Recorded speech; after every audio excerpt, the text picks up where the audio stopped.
저는 병원에 다니는 30대 중반 여성입니다.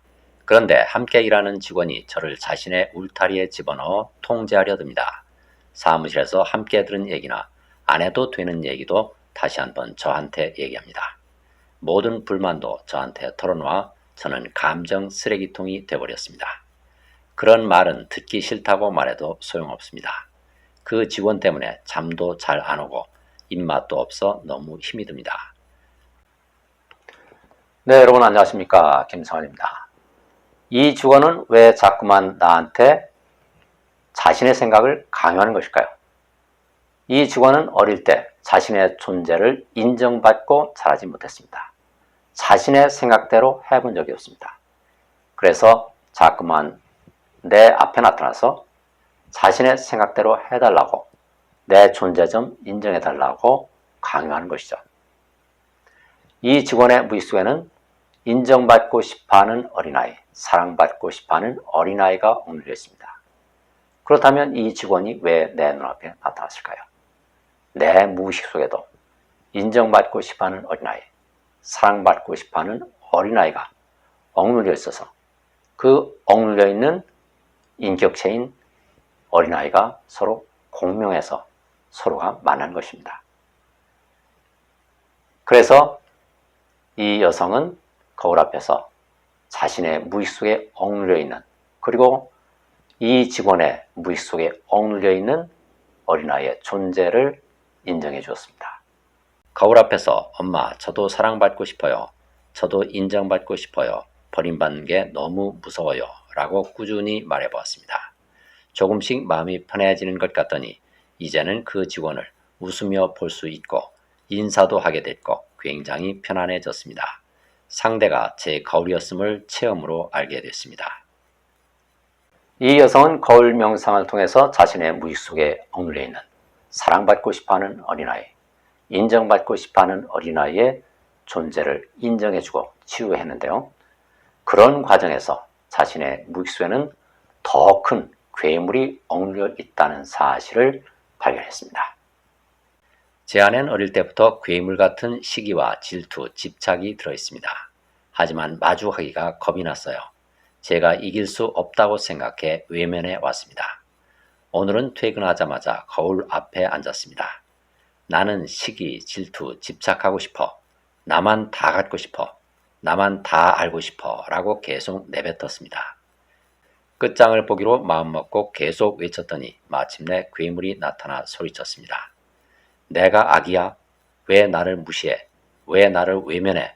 내가 인정해달라고 소리쳤잖아. 나를 인정해주면 나도 선이 될 수 있는데 왜 나를 악으로 만들어? 선도 악도 다 같은 자식이야. 나를 그냥 인정해주면 되잖아. 나는 죽어도 된 거야? 라고 소리쳤습니다. 정말 그런 기분은 처음입니다. 마음이 굉장히 편하고 가볍습니다. 이제 시작이지만 이거 하나 못해서 35년이 넘는 세월 동안 시기, 질투, 집착을 먹고 자란 괴물을 늘 외면하고 죽이려 했었구나 하는 생각이 들었습니다. 이 괴물이 힘이 없을 때 인정해주고 보내주었더라면 이렇게 평생 힘들게 살아오지 않았을 텐데, 하지만 이제라도 알아서 저는 정말 행복합니다. 이 여성의 사례는 감정은 억누르면 억누를수록 점점 더 사나운 괴물로 자란다는 사실을 다시 한번 말해주고 있죠. 감정을 억누르는 행위를 하는 것은 누구입니까? 마음, 텅 빈 마음이 감정을 억누르는 행위를 할 수 있습니까? 마음은 몸이 없기 때문에 어떤 행위도 할 수 없습니다. 감정이 올라와서 몸에 괴로운 반응이 일어난다면 마음은 그냥 있는 그대로 가만히 바라볼 뿐이죠. 몸을 나라고 착각하는 무의식 속의 자아가 감정이 올라오면 그 감정을 나와 동시시키고 그 감정이 몸에 괴로운 반응을 일으키면 그 괴로운 반응, 고통 또한 또 나와 동시시키죠. 그래서 고통에 빠져버리게 됩니다. 또 감정을 억누르고 나서 그 감정이 인격화된 그런 괴물이 되어버리면 그 괴물 또한 나와 동시시켜서 그 괴물로 살아가게 됩니다.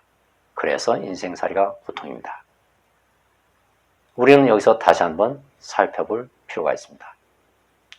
감정은 어디서 올라오는 것입니까? 어디서 생기는 것입니까? 마음속에서 생기는 것이죠. 마음속에서 생겨서 마음속에서 올라와서 몸에 괴로운 반응을 일으키면 그 괴로운 반응은 어디서 일어나는 일입니까? 역시 마음속에서 일어나는 일이죠. 마음속에 들어있는 감정이 괴로운 반응을 일으켰으니까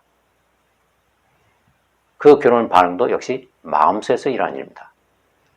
감정은 마음속에 들어있는데 괴로운 반응은 마음속이 아닌 마음 밖에서 일어난다 라고 말할 수 없는 노릇이죠.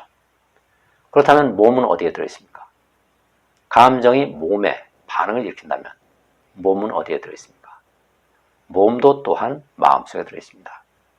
마음속에 들어있는 감정이 몸에 반응을 일으킨다면 몸도 마음속에 들어있기 때문에 반응이 일어나는 것이죠.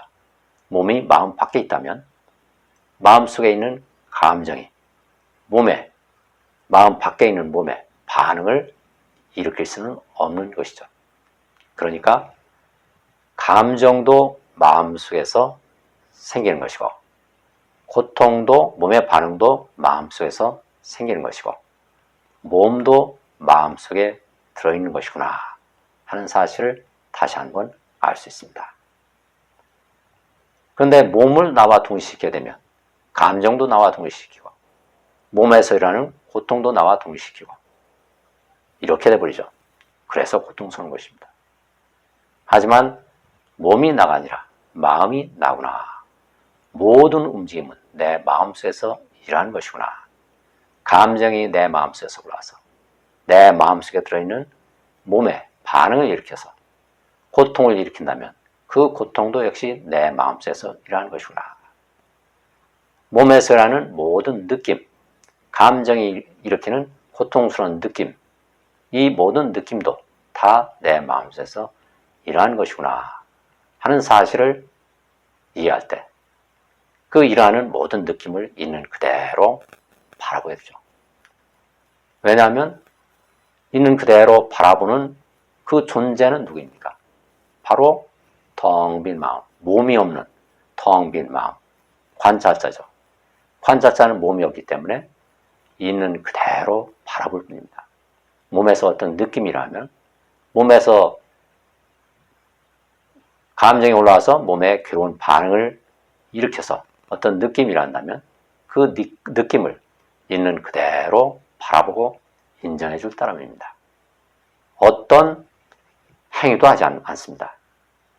그러니까 몸을 나라고 착각할 때만 우리가 감정을 관찰할 때 어떤 억눌러 놓은 행위를 하는 것이지 관찰자가 나다, 몸을 벗어난 마음이 나다라는 사실을 명확하게 이해할 때는 있는 그대로 자연스럽게 바라볼 뿐입니다.